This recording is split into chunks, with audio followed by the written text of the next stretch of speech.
Okay, brace yourself because this might be long, but I'll be as quick as I can. Someone asked for a tour of my garden, so here it is. And just bear in mind that I'm not a great gardener. I love to do it, but I do a lot of things wrong. So I also avoid things that are going to hurt my bees. So I don't use pesticides, and I have all the bugs and all the weeds. So here we go. I have 4 blackberry vines, and they are awesome. They produce lots of blackberries this year. I have a whole bunch of blueberry bushes that I just planted this year. Something went wrong. They're dying, so I'm watering them right now, hoping that that was the problem. Here is a bed that I had zucchini in, but the zucchini got all eaten up by bugs, so I just let that one go, but I'm tearing it out now to replace it. This is the yellow squash bed, same story there. Over here we have some different kind of squashes growing. These are the winter squashes. I think the bugs have gotten to them too, but they're still producing, so I'll give them a chance to make that happen. I have herbs intermingled everywhere. This bed yesterday was full of beets, and they're in the house now, and I just washed them and I'm putting them up. And I need to replant here. I'm getting ready to plant the fall garden. This bed, believe it or not, is full of beautiful, beautiful carrots. They are so nice, and I'll show you. Well, they're a little bit, I planted them a little bit too close, but the carrots are good. So you see, we have a very lovely carrot right there. They're wonderful. And then this bed has some peppers in it. I'm about to water here because it needs it very badly. This was our cucumber bed. August is a really bad time for the garden, of course, but I have some incredibly massive cucumbers still in here, but I'm about to pull this out as well. This is where I have some different peppers and eggplants. I just harvested some of those. Over here I have a bed of asparagus, and I'm excited about that. We didn't get to harvest very much this year, but next year we will. All along this fence I have basically strawberries and some flowers for the bees to bring them over here. I have some bell peppers here and bell peppers there.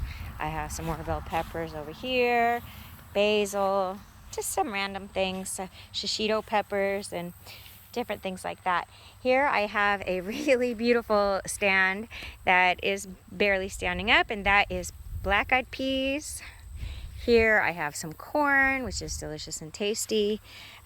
Along this fence continues with some green beans. They were terribly badly assaulted by Japanese beetles this year, but oh well, I'm still getting beans. And then here I have Brussels sprouts or cabbage. I'm really struggling with it, but it is obviously a pest magnet. So I've been trying to use some neem oil on it, but I think they're just a waste. So I had a lot of soybeans in here. I harvested them. Most of them are either eaten or they're in the freezer for the rest of the year. That was a great thing I did for the first time this year, and I love it. This entire area all the way down is pumpkins and watermelons. They're doing really well, even though it looks awful, very weedy, but the weeds help provide some shade. I also did some artichokes this year again, and I got lots of artichoke flowers, but the artichokes are not happy in this environment. I might not try artichokes for a third year. So very, very, very, very weedy, lots of pumpkins. And there are also a lot of watermelons in here, but they're harder to see because they're green, but there are some watermelons right there. And then we have different kinds of squashes in here, and really a lot of weeds. Over here we have our okra. I just love okra. I have a lot of fun with that too. This is future garden area. The bees are in the back there, and this just gets out of control every single summer because I can't get my big lawnmower in here, and my little electric one doesn't do well.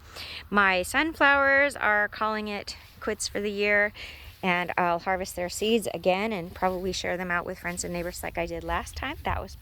They worked out well for those folks. And then this is a new bed that I just did this year. It's kind of a mistake because I forgot. I didn't realize or think about the fact that this tree up here shades it. So I did put some cabbage in here, lots and lots of zinnias, some cosmos. And then my biggest mistake was putting in jalapenos over here. That was a terrible idea. Jalapenos need tons of sun, but they're still growing some baby jalapenos. And super exciting for me this year is that I decided to try loofah, and look at this giant loofah. I'm really thrilled to see that dry out, and then I could just take that right into the shower. That's going to be neat. And so that is my greenhouse, and Dan had this built for me. We've had some trouble keeping it intact because we get some terrible winds here, but during the summer it's more of a work room, and it's shaded usually by the sunflowers, and then in the winter it's a greenhouse. And awesome neighbor Dale built a bench. Is that cool or what? And then I just have some potted things around, and then right outside the garden I have my compost pile. I've already taken all the compost out and used it for this year, so I'm just starting to rebuild the pile, and it'll be time to start mixing it. And then, you know, I just like to put some things in cattle mineral tubs, or their protein tubs, when they're empty. I mean, that's a great use for them. This is a fig tree. I hope it goes through the winter here, but it's been a really hard summer for us. I don't know how it's going to do, but just a variety of things. I hope that is a good tour of my work in progress garden.